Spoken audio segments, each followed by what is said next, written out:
ఇది భూమి యొక్క పటం. శ్రద్ధగా వినండి. మీరు లెమూరియా గురించి ఎప్పుడైనా విన్నారా? సుమారు 25,000 సంవత్సరాల క్రితం భూమి ఉపరితలంపై ఉన్న ఒక నాగరికత.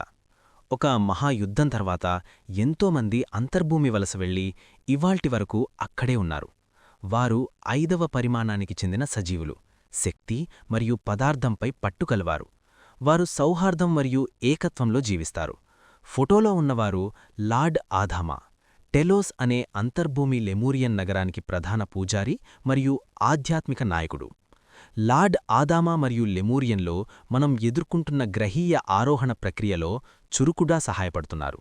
వారు మానవ డిఎన్ఏను పునర్సక్రియ చేస్తున్నారు, ముఖ్యంగా నిద్రాణంగా ఉన్న 12 తంతువులను. ఇవి మన బహుపరిమాణ స్వభావం మరియు దివ్య సారంతో మళ్లీ అనుసంధానిస్తాయి. ఇప్పుడిక్కడ కామెంట్ చేయండి. ఈ వీడియోను చూసినప్పుడు మీకు లెమూరియాతో ఏదైనా అనుబంధం అనిపిస్తున్నదా?